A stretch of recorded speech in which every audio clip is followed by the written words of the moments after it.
أعوذ بالله من الشيطان الرجيم. بسم الله الرحمن الرحيم. وإذا سألك عبادي عني فإني قريب أجيب دعوة الداعي إذا دعان فليستجيبوا لي وليؤمنوا بي لعلهم يرشدون. در رمضان مبارک احکامات ذکر کیږي. نو مخکې آیت کې د رمضان د فرضیت حکم وکړلو چې دا د الله تعالی د قرب حاصلول لپاره یو بهترین مؤثر عبادت دی. بیا د تکبیر او د شکر تذکره وکړله چې تاسو د الله تعالی لویی کوئ، لویی بیانوئ او د الله تعالی شکر ادا کوئ. دا هم د الله تعالی د قرب حاصلول لپاره ډیر مؤثر ذریعه دي. نو اوس یو ذریعه بله هغه ذکر کوي چې هغې ته دعا ویلی کېږي. د الله تعالی نه دعاګانې غوښتل دا مستقل یو عبادت دی. او حدیث شریف کې راځي الدعاء مخ العباده، د عبادت مغز چې دی دا دعا ده. او صلات منځ چې دی د دې معنی هم د دعا. نو د عبادت مقصد عاجزی پیش کول دی او په عاجزۍ کې د چانه غوښتل، د چانه سوال کول، دا د عاجزۍ هغه یو ډیر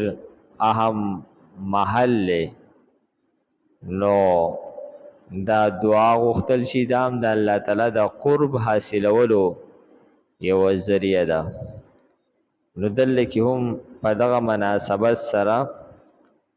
د دې حکم ذکر کوي چې تاسو د الله تعالی نه دعاګانې غواړئ. د دې آیت په مناسبت کې دا هم فرمایلی کېږي چې چونکې رمضان د الله تعالی د قرب حاصلولو ذریعه ده او دعا هم هغه شانتي د الله تعالی د قرب حاصلولو ذریعه ده، دا مناسبت دی. او دې د وجې نه په رمضان کې هم د روژه ماتي په وخت کې د دعا غوښتلو ترغیب ورکړلی شوی دی په احادیثو مبارکو کې. د دې آیت مبارکه په شان نزول کې مختلف اقوال دي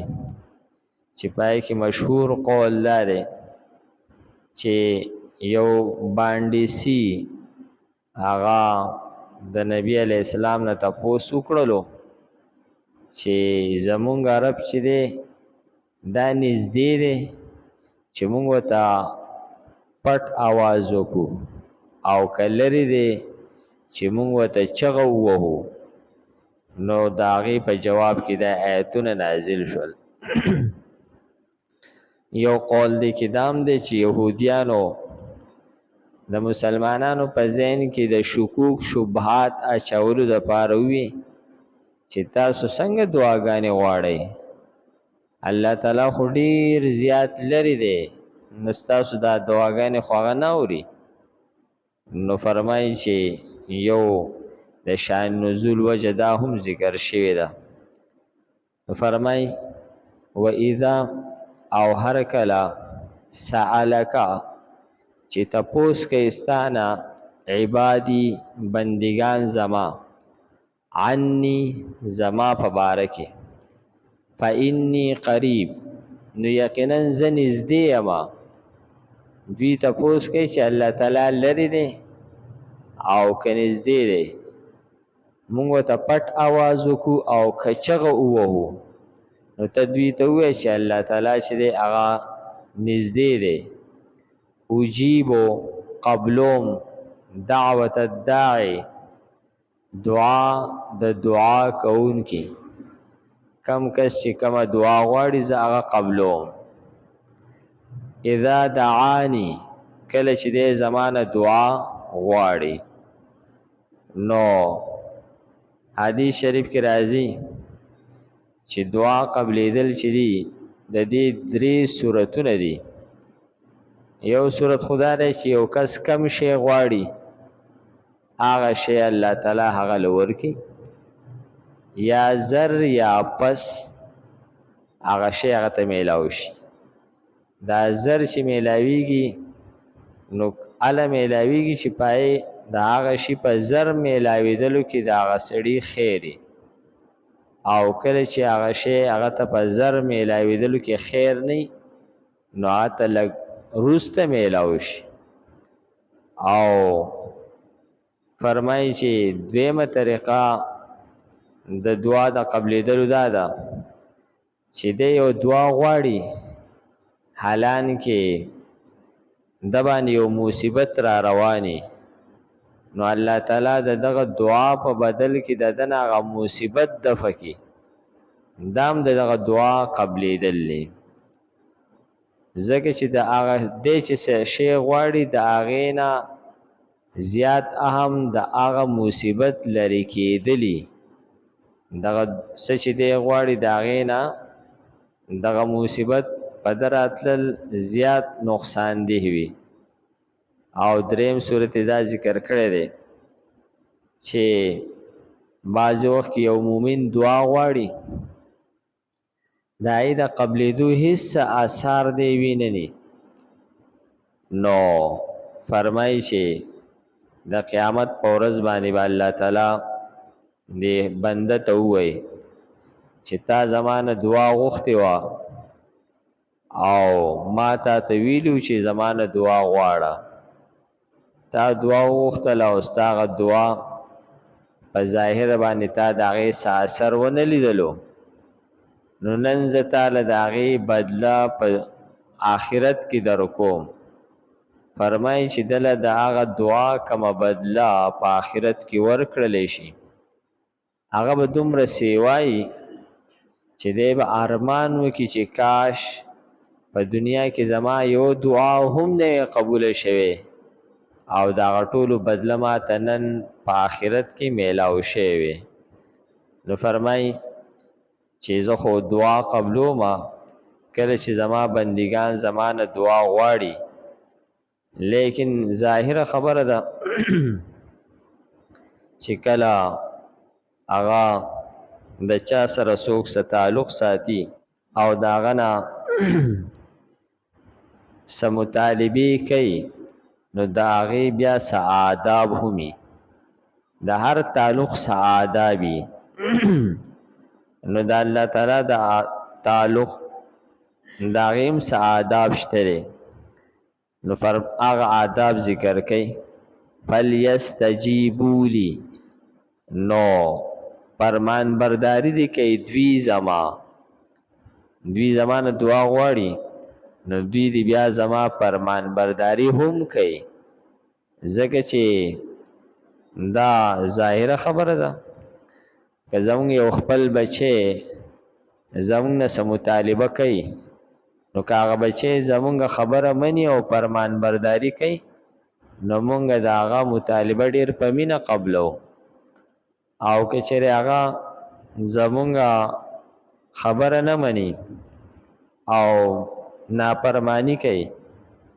او د هرې خبرې خلاف کار کوي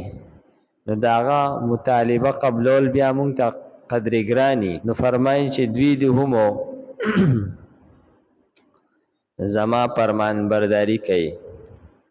او د هغه فرمان برداریو کې د ټول نه اولنې بنیادی شی ایمان دی، نو دا یې ذکر کوي. ولیؤمنو بی، نو دوی دی ایمان راوړي په ما باندې، او د دعا د پاره دا ایمان او یقین د دعا په قبولیت کې بنیادی حیثیت لري. د دعا په قبولیت کې د ایمان او د یقین ډیر بنیادی حیثیت دی نو دلته کې د ایمان تذکره وکړله او چې کله یو کس ایمان د چایي نو هغه بیا خود به خود نور احکامات خو بیا په هغې باندې عمل کوي نور احکاماتو باندې عمل نه کول د ایمان د کمزورۍ د وجې نه او دلته کې صرف د ایمان ذکر هم د دې دپاره وکړلو چې په دعا کې د یقین ډیر خاص دخل دی که یو سړی یو بت ته ودرېږي او د هغې نه خپل حاجت غواړي او د دې یقین په دې بت باندې نو الله تعالی د هغه دعا قبلوي چې کله د ده په هغه بت یقیني او چې کله یو کس په الله تعالی یقین نشته دی هدې پړه کې وایي چې مړه یا به قبلیږي او یا به نه قبلیږي نو که دی په خانه کعبه کې دعا غواړي نو هم څه اثر نه کوي نه قبلیږي نو په دعا قبلیدلو کې د ایمان او د یقین بنیادی حیثیت دی چې کله دی دعا غواړي نو دی به ډیر زیات په یقین سره دعا غواړي چې الله تعالی به زما دعا قبلی دا یقین به د دی او دعا کې به داسې الفاظ احادیثو کې راغلي دي که دی وایي چې پروردګاره که ستا خوښې زما دا دعا قبوله که او که ستا خوښه نه یې مه قبلوه نو داسې دعا نه قبلیږي بلکې په یقین سره غوښتل دا په دعا کې بنیادی خبره ده فرمای لعلهم یرشدون شاید چې دوی هدایت بیا مومي دا دعا غوښتل په دې کې یقین پیدا کول دا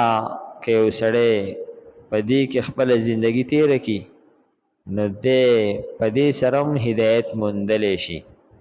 ځکه چې عام طور انسان خو محتاج دی نو که د ده دا یو عمل درست شولو دا هم د ده د هدایت دپاره کافي ده و اذا او هر کله سألکه چې تپوس کوي ستانه عبادي زما بندگان عني زما په باره کې فإني نو یقینا زه چې یم قریب نږدې یم اجیب قبلهم دعوت الداعی دعا د دعا کوونکي اذا دعانی کله چې دی دعا غواړي زمانه فلیستجیبوا لی نو فرمان برداری دی کوي دی زما نو فرمان برداری دی کوي دوی زما ولیؤمنو بی او دوی دی ایمان راوړي په ما باندې یقین دی وکي په ما باندې لعلهم يرشدون شاید چې دوی هدایت بیا مومي الحمدلله رب العالمین والعاقبۃ للمتقین والصلاة والسلام علی خیر خلق محمد وآله واصحابه اجمعین پروردگار زموږ دا ناسته په خپل دربار کې قبول کړي پروردگار موږ ته د قرآن پاک سمجھ بوجھ را نصیب کړي د مرګ نه مخکې موږ ته په دې باندې عمل کولو توفیق راکړي